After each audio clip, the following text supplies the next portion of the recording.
반갑습니다.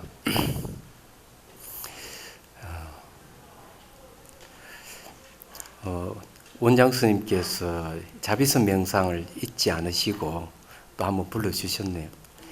고맙고요. 자비선 명상이라는 걸 무엇인지를 제가 여러분들에게 한번 소개를 했으면 좋겠다는 생각을 언젠가 하고 있었는데 기회가 온 것 같아요.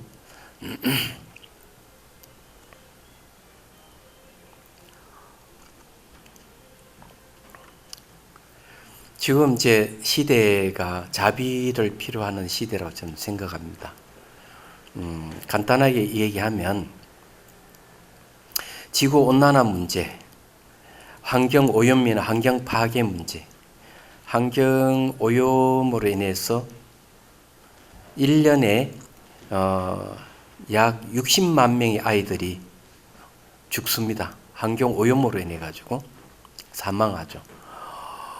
그리고 이제 테러, 전쟁 이런 것들은 전부 다 자비가 부족해서 일어나는 현상이에요. 스테판 에셀이라는 분은 이걸 치유할 수 있는 치료제는 연민심이라고 얘기를 했습니다. 이 달라이 라마 스님과 대담에서 나온 이야기죠. 이것이 이제 전 지구적인 문제만이 아니고 폭력의 출발은 우리 마음에서 출발하죠. 가정폭력이 그래서 비롯되는 겁니다. 사회폭력, 국가폭력, 그리고 이제 이 지구를 아주 폭력에 노출되어 있죠. 이거를 해결할 수 있는 것은 자비심밖에 없어요. 자는 사랑을 이야기하고 비는 연민을 얘기를 하는데 사랑은 탐욕과 분노를 줄이고 없애줍니다. 연민은 슬픔과 해치고자 하는 마음을 없애주죠. 그래서 이 지구적으로 일어나는 이런 현상의 치료제는 자비라는 말을 쓸 수밖에 없어요. 그런데 아무리 자비를 부르짖어도 자비심이 일어나지 않으면 아무 소용이 없다는 데 있습니다. 그래서 이 명상이, 자비선 명상이 바로 우리 내면에 잠재되어 있는 자비심을 일깨워주는 역할을 하고 이 자비심으로 우리 마음을, 폭력적인 마음을 치유하고 이 세상을 치유할 수 있는 치료제라고 봅니다. 그래서 등장한 것이 자비선 명상이에요. 자비선 명상은 처음 들어보신 분을 위해서 얼마 전에 이제 조계사에서 한국명상지도자협회에서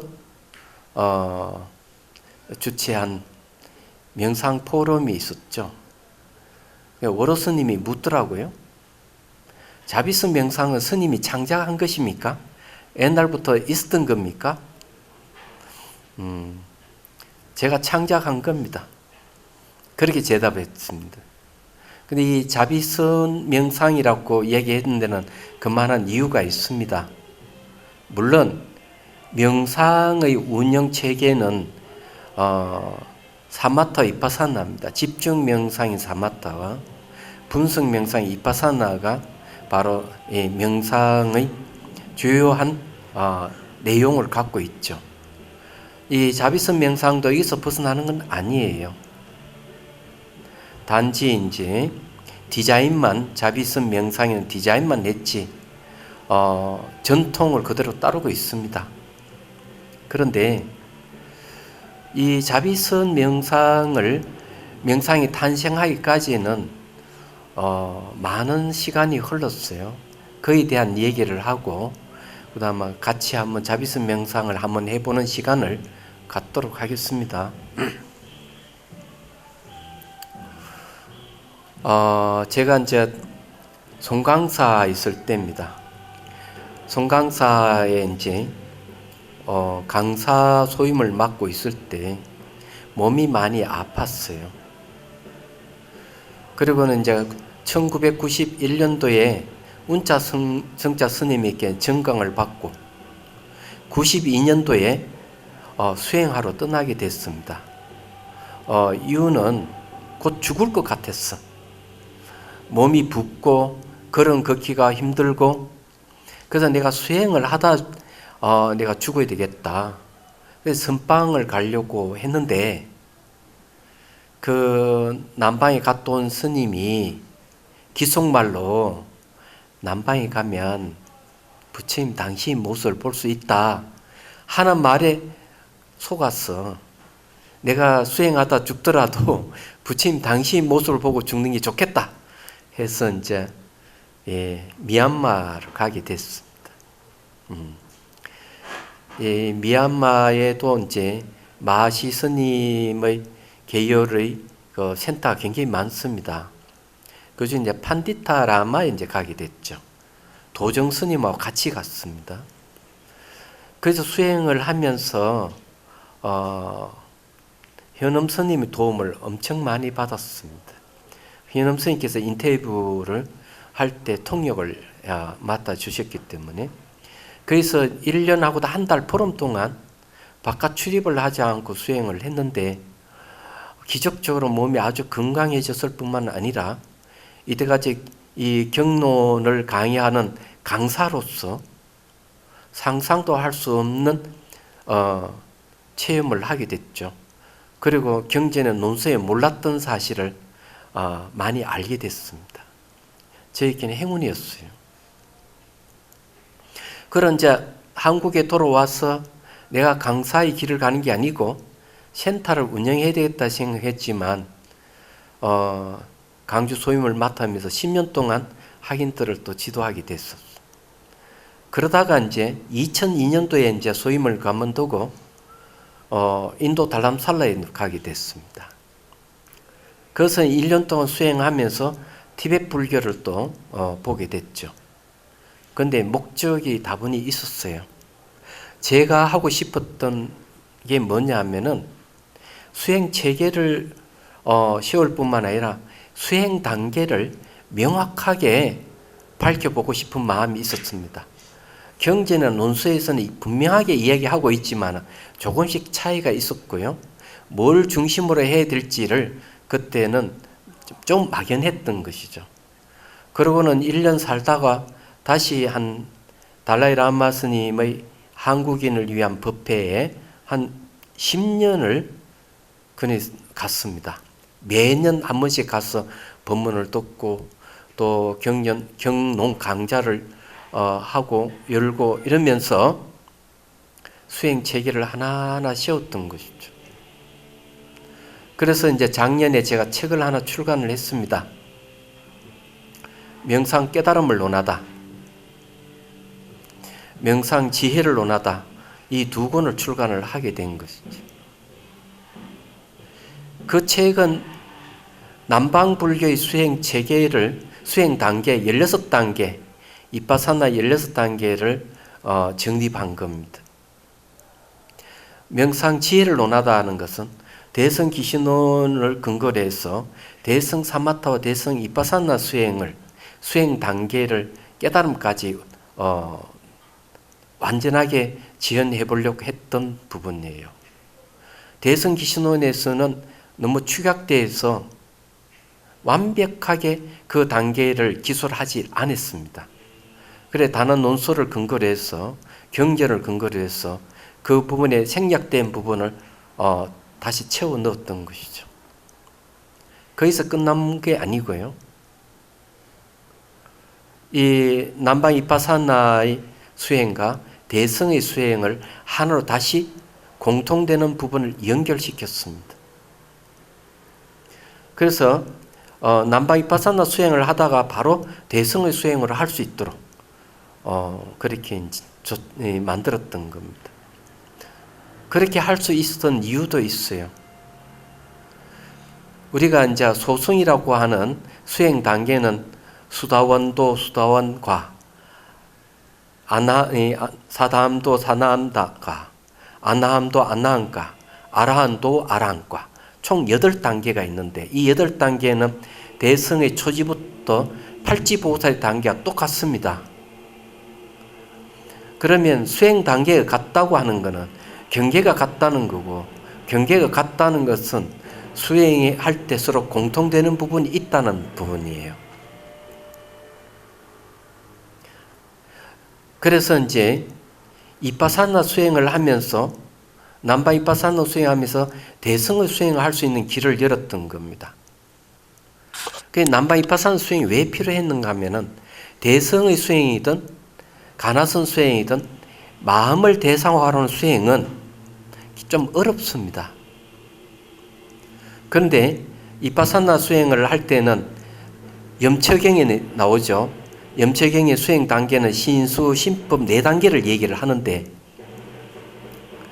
몸 관찰부터 하는 거죠. 그런데 몸을 관찰을 하다 보면은 몸이 사라져 버립니다.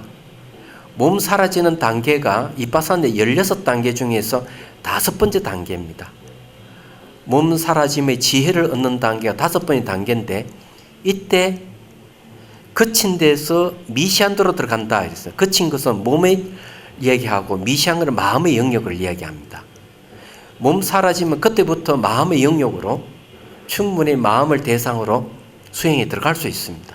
그러면 그 단계에서는 바로 대성의 수행으로 들어갈 수가 있고 가나선 수행도 가능합니다.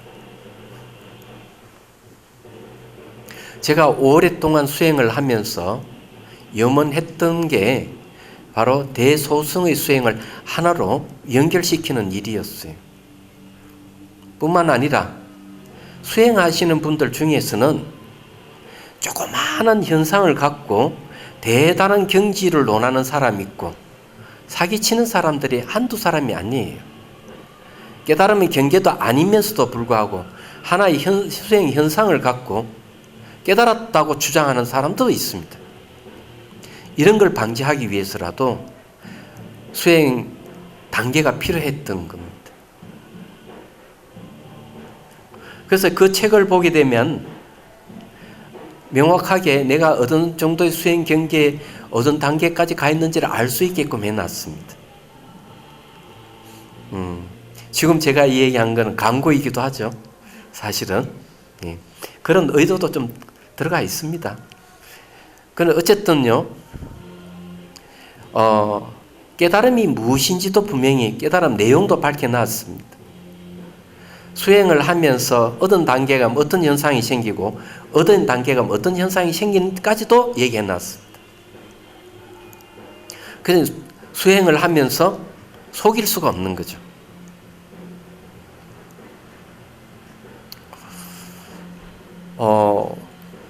지금 이제 그 포교원에서 하나 만든 한국 명상 지도자 협회가 있습니다. 그래서 이제 보리마을 자비선 명상원도 거기에 이제 등록을 했습니다.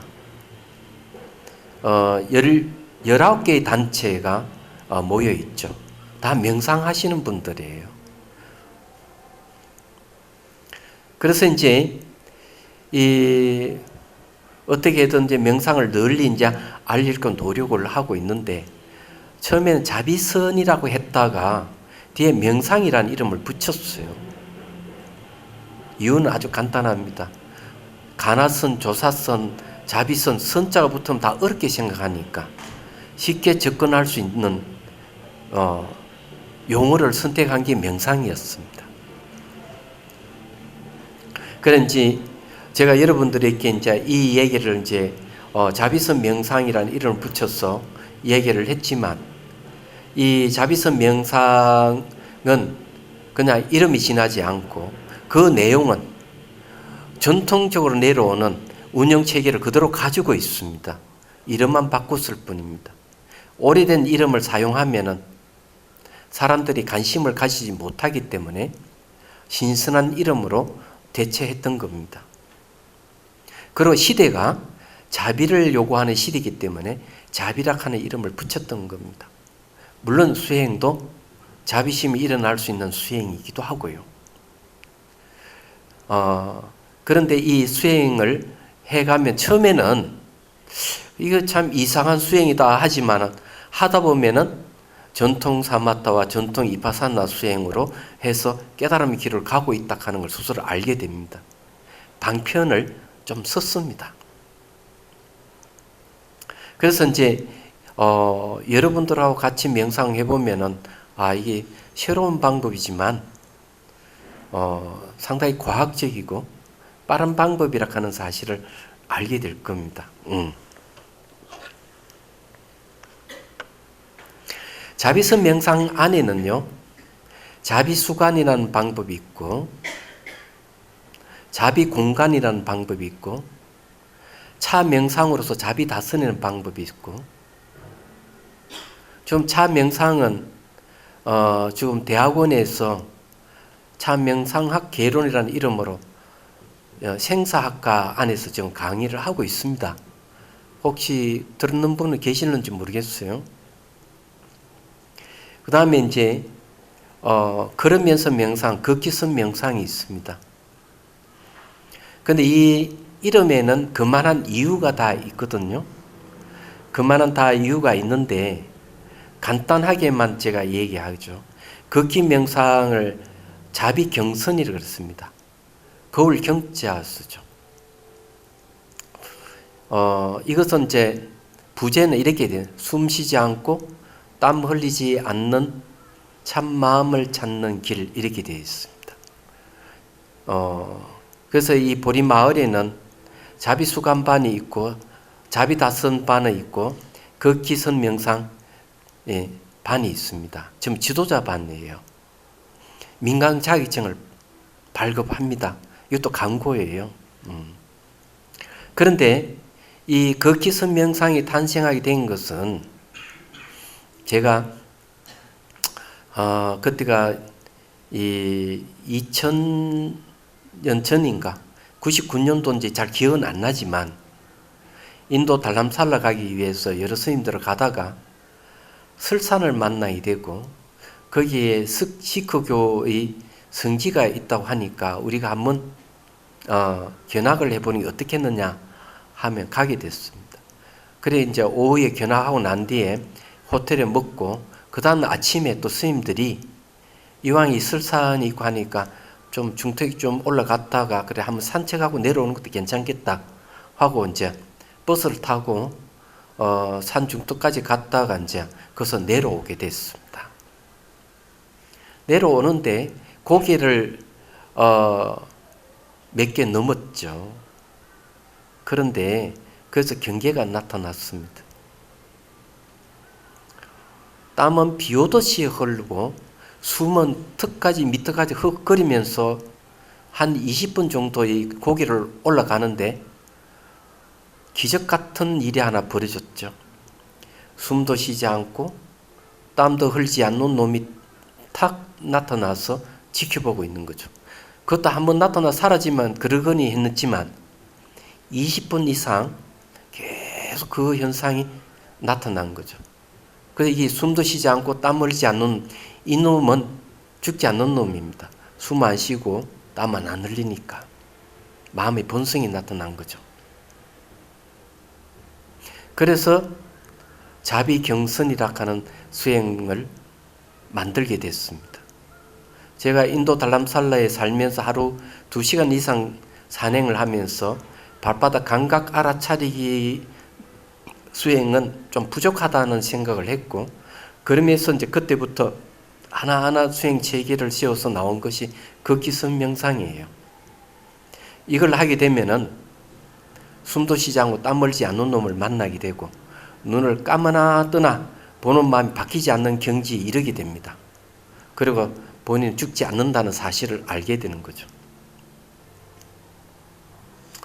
제가 이제 이 이야기를 하는 것은 이래가지고 얘기를 하지 않다가 오늘 여러분들의 얘기를 할 수밖에 없었던 것은 그 명상 포럼 때 자꾸 수행 경계를 이야기하라 해서 어쩔 수 없이 이 얘기를 공개를 했습니다. 저는 수행을 이런 수행법을 제시할 때는 그냥 제시하는 건 아니에요. 그냥 머릿속에 나온 게 아니라는 걸 말씀드립니다. 그 다음에 이제 차명상 자비다선이라는 게 왜 생겼느냐. 98년도에 송강사에는 학인들이 굉장히 많아졌어요. 100명이 넘어갈 정도로 학인들은 너무 많이 왔습니다. 근데 날마다 공사가 붙어. 이 어찌하면 공사를 버리면은 공부를 할 수가 없어요. 윗반이 아랫반에 늘 잘잘못을 이야기하고 참여를 시키고 하니까. 그러니 고심하다 생각에 수행을 시켜야 되겠다. 그래서 대중도를 모아놓고 명상에 대한 수행에 대한 강의를 하게 된 거죠.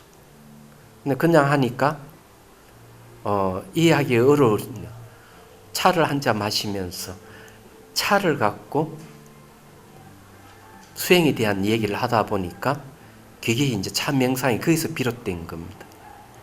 그것이 이제 그 세 차례 강의한 것은 인터넷에 올랐을 때 오상용 교수가 제일 먼저 그걸 보고 강의를 했더라고요. 만나서 얘기해 보니까.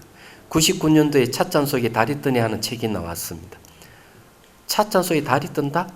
차를 마시면 깨닫는다 이런 소리입니다. 그게 이제 참 명상의 시초입니다. 그 앞에 자비가 붙었죠. 다양한 참 명상이 이 안에 있습니다. 그러면 이제 제가 여러분들에게 이 참 명상법을 하나 가르쳐 드릴 테니까 이걸 하게 되면 여러분들에게 스트레스뿐만 아니라 경제적 손실을 막을 수 있으니까 가르쳐 드리겠습니다. 어려운 건 아니니까요. 혹시 몸에 통증이 많은 분 계세요? 몸에 통증이 있어 아프고 이런 분이 있으면은 이 방법을 쓰면은 여러분들의 통증이 이제 완화될 수가 있습니다. 어떤 방법이냐면 차를 이렇게 앞에 갖다 놓고 차를 한 잔 마시는 거죠. 근데 이게 수행이 된다는 것은 상상도 못할 거예요. 이 수행은 12가지 기본 수행이 뿐만 아니라 응용하는 것이 50가지 내지 60가지나 이르는 방대한 수행법이 있습니다. 그걸 거의 다 체계화 시켜놨습니다. 그래서 이제 올해나 내년 봄쯤에서 명상 차를 논하다는 책을 출간할 생각을 하고 있습니다. 자, 방법은 이런 거예요. 상상으로 차를 마시는 겁니다. 자, 한번 해보죠. 자, 눈을 감고요. 자, 숨을 들이쉬고, 자, 내쉽니다. 자, 어깨 힘을 빼고 척추는 굳게 세우고, 자, 시선을 곳곳이 잠시 둡니다. 한 10여 초 정도. 이건 순간 집중하는 방법이에요. 자, 그 다음에 눈을 감으십시오. 자, 눈을 감고 앞에 차상이 놓여 있다 생각하고, 차상 위에는 다관과 찻잔이 놓여 있습니다. 다관에 차를 거기에 넣고 뜨거운 물을 붓고 명상 찻잔에 차를 쭉 한번 따라 보십시오. 상상입니다. 이 상상으로 수행하는 것은 관상법이라고 그래요. 2600년 전에 부처님께 가르쳐 준 방법이에요. 자, 찻잔을 상상 속에 찻잔을 들고 자, 차를 마십니다. 자, 입안에 찬물이 쭉 흘러들어서 목을 통해 흘러들어가는 상상하십시오. 그리고 찬물이 흘러들어갈 때는 시냇물 흐르듯이 하고 상상하십시오. 자, 시냇물 흘러들어간다 상상하고, 그리고는 모래에 물이 스며들듯이 하고 상상하십시오. 자, 그렇게 해서 한 1분 정도 한번 마시도록 하겠습니다.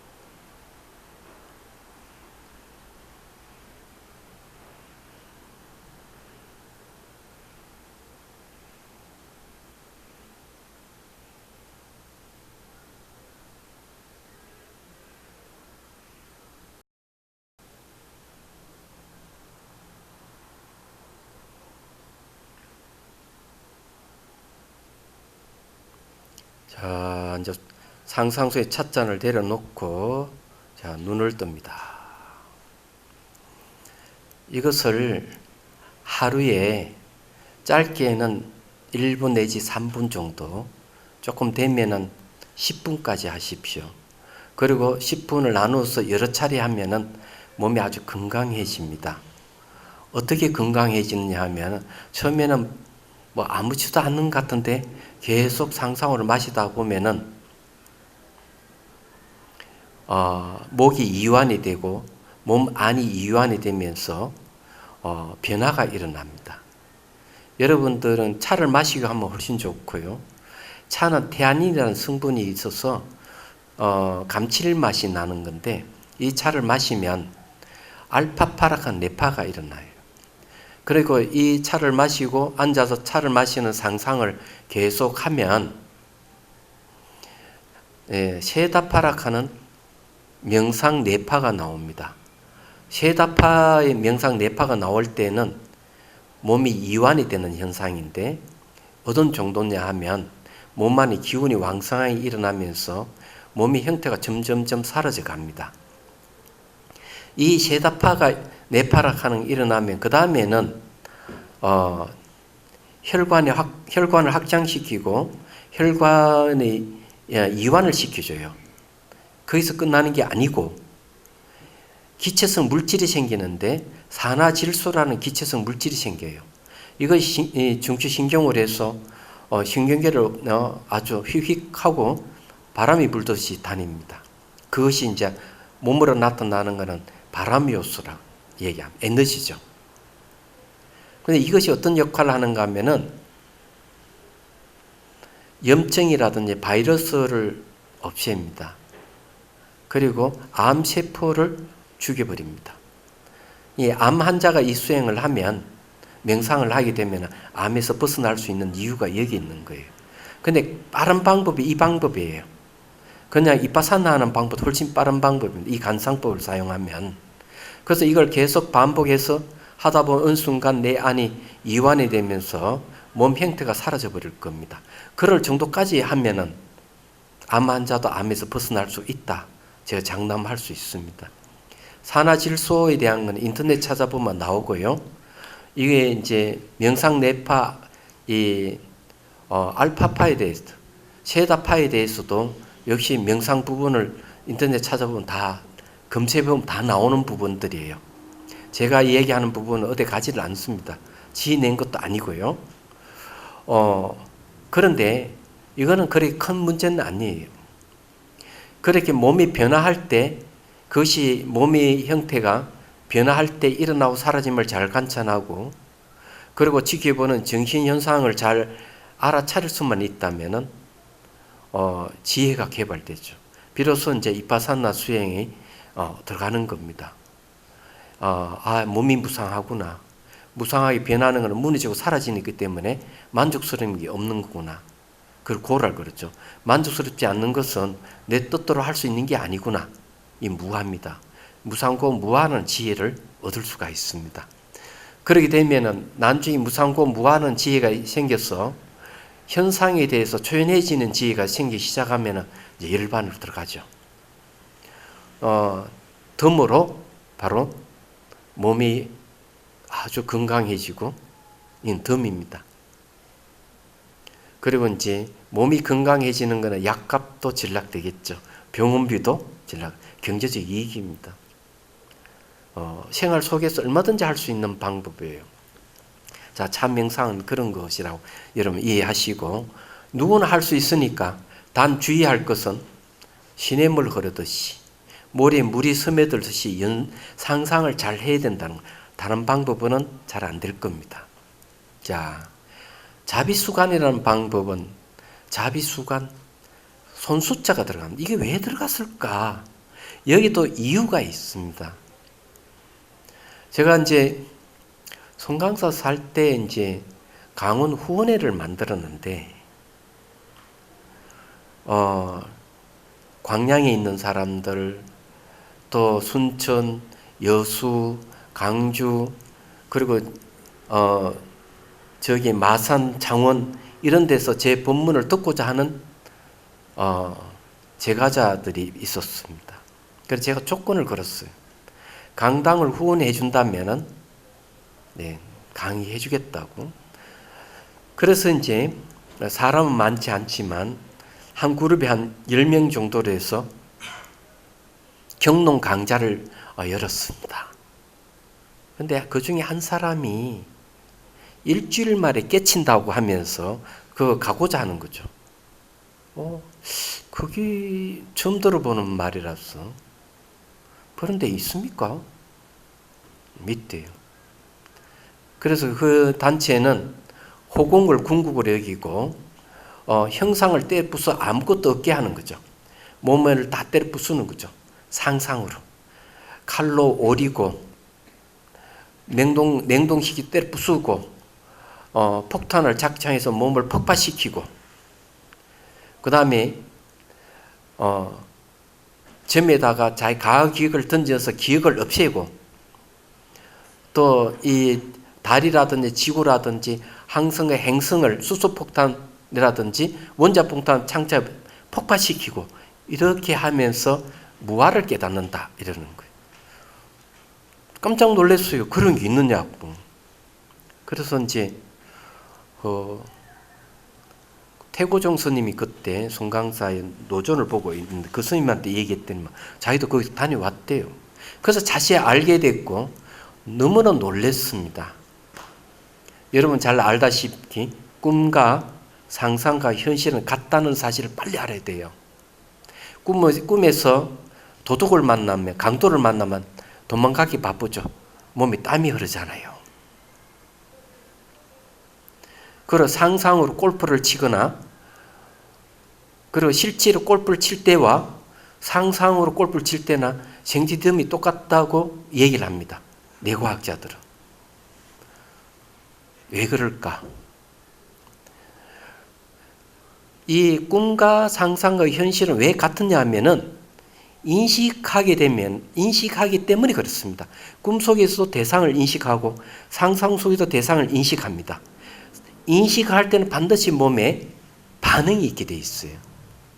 그래서 우리가 상상을 이용해 수행하는 방법이 관상법이라는 거죠. 관상법이 등장하게 된 이유도 거기에 있는 거죠.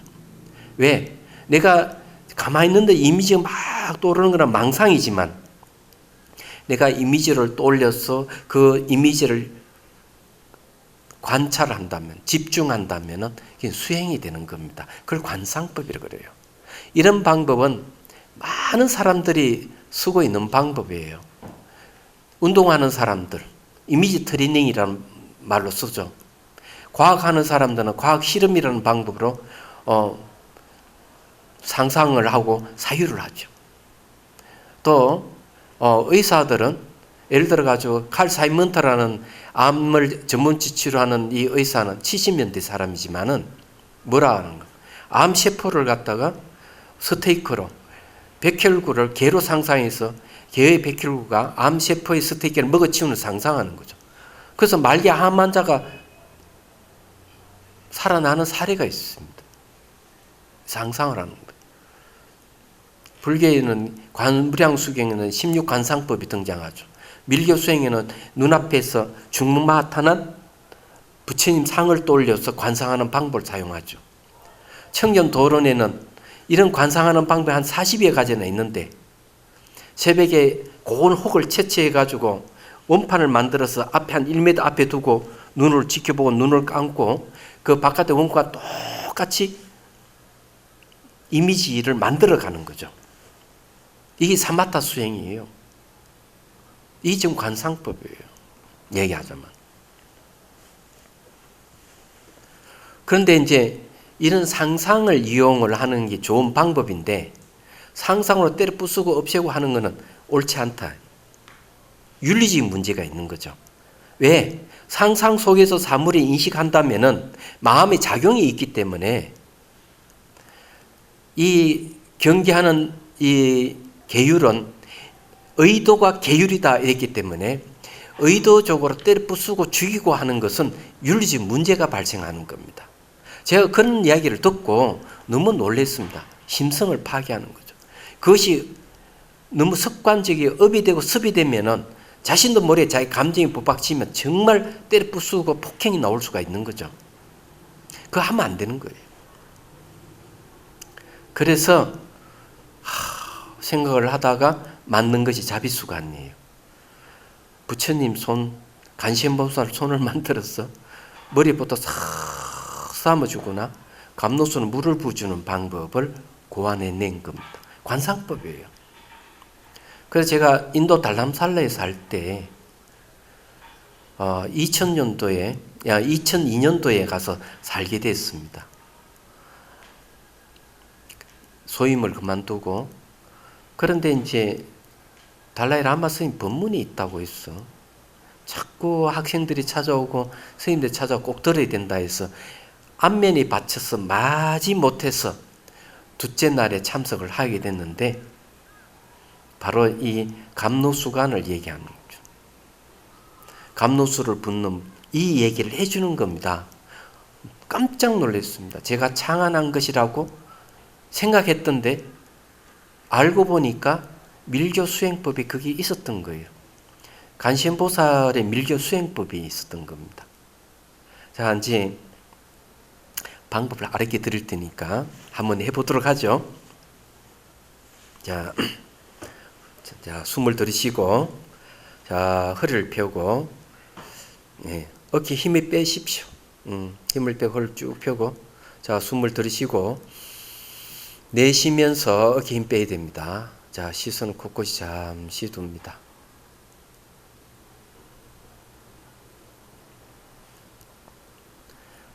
자, 눈을 감습니다. 가슴에 하얀 연꽃 뽕의리가 쭉 솟아서 정수리에 활짝 피는 걸 상상하십시오. 자, 그리고 지혜와 자비의 형상화인 관자재보살, 관세음보살을 떠올리십시오. 관세음보살에게 미소를 짓고 자, 연꽃 자대에 앉아 있는 모습을 상상합니다. 그리고 오른손에 들고 있는 감로수 병이 있습니다. 자, 그것을 정수리에 물을 부어줍니다. 맑고 투명한 물이에요. 자, 이미지가 떠오르지 않는 분은 샤워기를 상상해서 물을 부어주십시오. 단 물은 감로수라고 생각하고 물을 부어줍니다. 샤워하듯이. 자, 계속 부어줍니다. 한 1분 정도만 하겠습니다.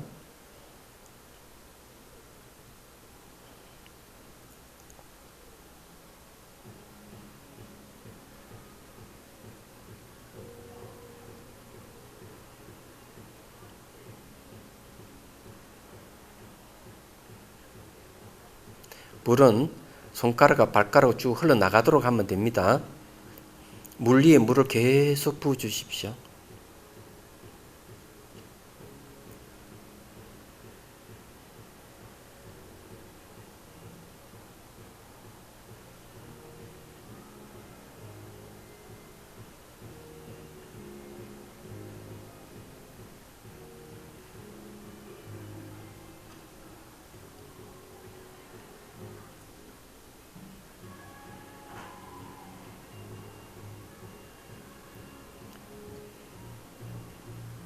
자, 이제 숨을 들이쉬고 내쉽니다.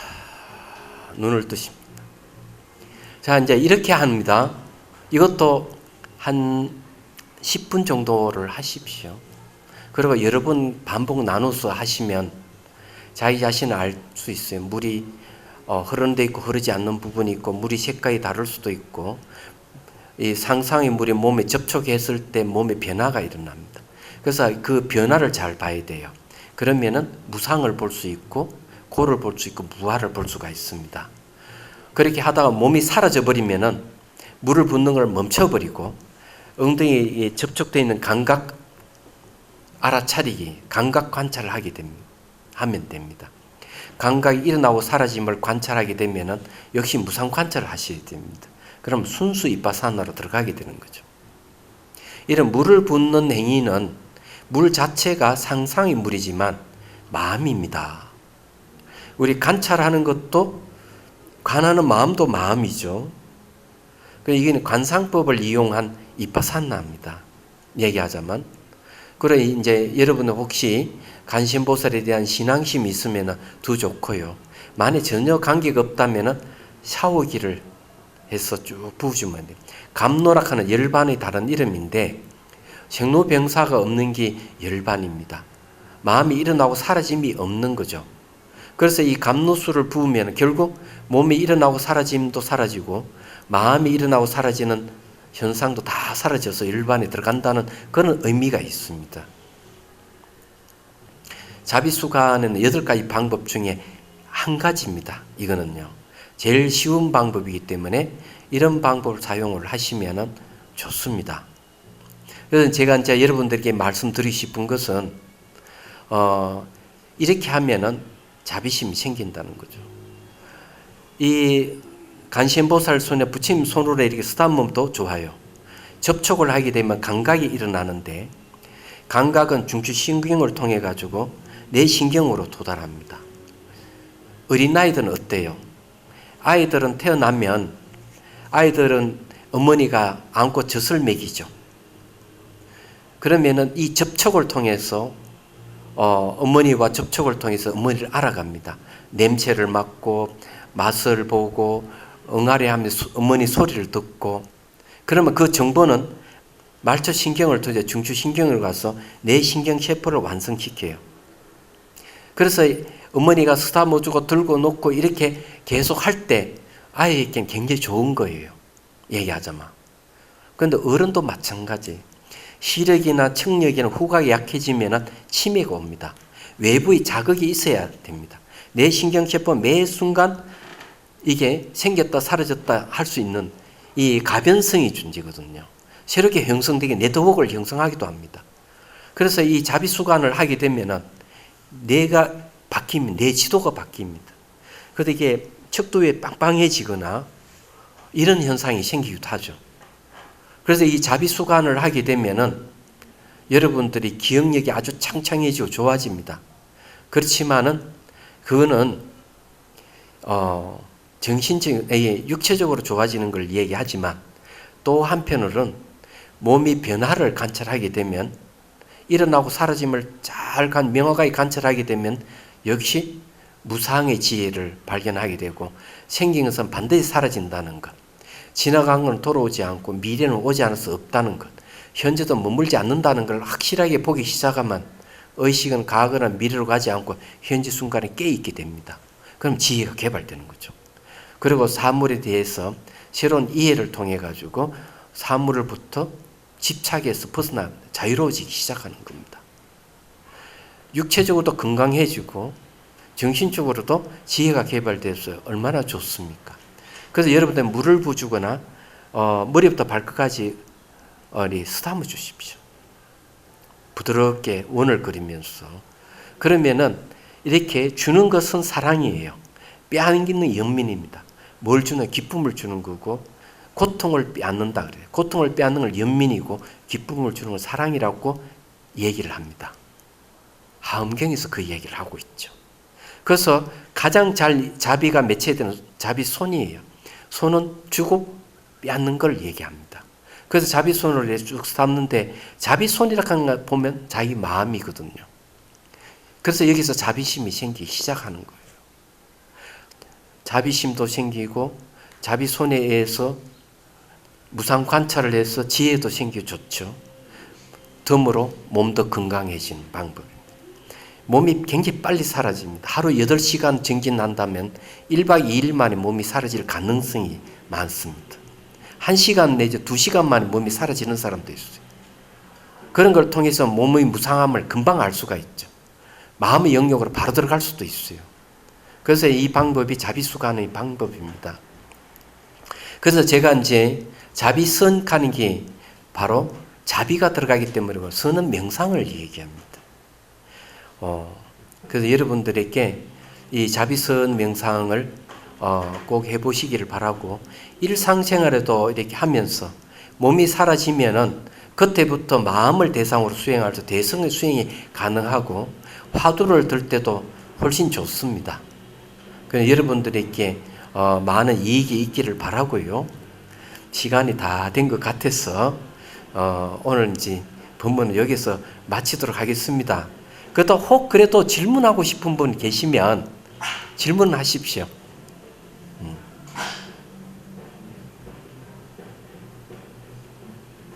질문 없습니까? 네. 내람되게 스님의 그 수행법이 굉장히 굉장히 효과적인 거다 그런 인상을 받았습니다. 그리고 여기서 그때 공부하면서 여러 스님들의 수행 방법을 이렇게 듣고 해보고 있는데요.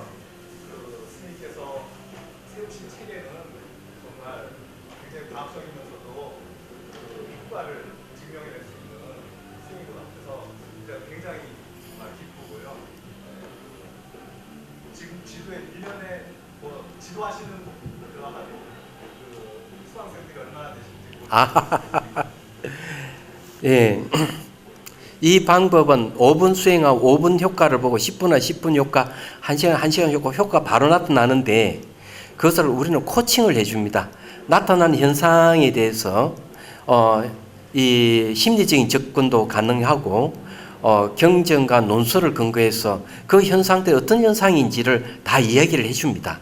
이야기하자면 그래서 이제 이 자비수감반이 있고 극기선 명상 방법이 있고 차명상 반이 따로 있습니다. 지도자 반이 있습니다.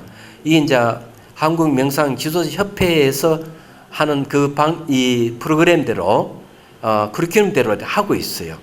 하고 있는데 많은 분들이 와서 이제 수행을 하고 있고 가장 많은 그 지도자를 배출한 거는 차명상이에요. 한국 차명상 협회에서 또 민간 자격증을 발급합니다. 그래서 이제 어떤 일이 있었는가 하면은 조복래라는 할머니가 계시는데 연세가 88세예요. 그래서 대안학교에 가가지고 제가 이 아이들에게 차명상을 지도하고 싶다 했는데 그쪽에서 굉장히 망설이다가 허락을 해줬어요. 근데 이 할머니는 지금 이제 아마 대구교육청에서 아마 그게 강사료가 나오는 걸 알고 있어요. 그 굉장히 효과가 있었는지 그 학생들이 차명상 지도를 받고 부모가 찾아가서 할머니한테 고맙다고 인사할 정도로 몇 년 됐어요 벌써요. 제가 이야기한 88세가 돼도 수행 지도를 할 수 있다는 것 굉장한 일이고요. 그래서 이 차명상 지도자들이 많이 배출되어 있는데 예를 들어 가지고 고령초등학교에는 고경선생이 지도를 하고 있어요. 1학년부터 6학년까지 청소년 폭력 예방 차명상 프로그램 굉장히 효과가 있어요. 그런데 거기서는 이 명상하고 난 뒤에 아이들이 그 소감을 이렇게 적어 놨습니다. 오늘 부모님을 초대해서 차를 공양을 올렸어. 너무 기쁘다. 효도했다. 싸웠던 친구를 초대해서 차를 대접을 하고 화해했다. 내가 화 푸는 방법을 몰랐는데 화 푸는 방법을 배워서 너무 좋았다. 그리고 전부 다 그 일기 내용에는 선생님 고맙습니다 적었는. 그래서 이것이 이제 이 선생님 소문이 나니까 각 학교에서 섭외가 와서 해달라고. 근데 당신은 시간이 없어 못 한다고. 그리고 그 초등학교만 하고 있어요 얘기하면은. 그리고 이제 참명상 강좌를 열었는데 30명이 수강 신청해요. 고령읍에서 30명은 대단한 거예요. 나중에 뭐 대구에서도 그 명상을 배우러 가는 거죠. 그런데 우리 보리마을하고는 차로 10분 거리밖에 안 돼요. 그럴 정도고 그래서 각 초등학교라든지 중학교라든지 고등학교 이게 지도하는 선생님들이 많이 하고 있어요. 그래서 너무 반갑고 좋잖아요. 그래서 이 방법은 바로 즉각 효과가 있어 좋습니다.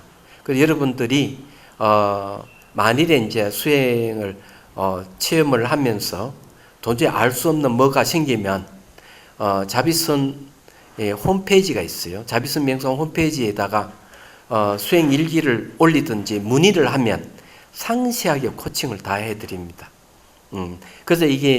그래서 한국 차명상협회에서 발급하는 민간 자격증은 차명상 코칭 지도사 자격증을 발급합니다. 그래서 보리마을에는 이 2개의 민간 자격증을 발급하는데 많은 지도자분들이 활동을 하고 있습니다. 만일 이것의 직접적인 나의 체험이 오지 않는다면 할 필요가 없겠죠. 이거는 간접적인 게 아니라는 사실을 말씀드립니다. 또 다른 질문할 게 없습니까? 한 가지 이제 요거만 하고 마치게요. 이 찬명상을 하든지 극기선 명상을 하든지 자비수관을 하든지 하게 되면은 기본적으로는 의식 공간이 커지고 몸의 형태가 사라지는 그런 경계가 올 때 여러분들이 이제 대성의 수행을 할 수 있고 그때서야 이제 조사의 응구를 붙들고 여러분들이 참선을 한다든지 하면 빨리 깨달을 수 있지 않을까 이렇게 생각됩니다. 그래서 여러분들이 관심이 있으시면 한번 도전해 보기를 바랍니다. 마치도록 하죠. 네.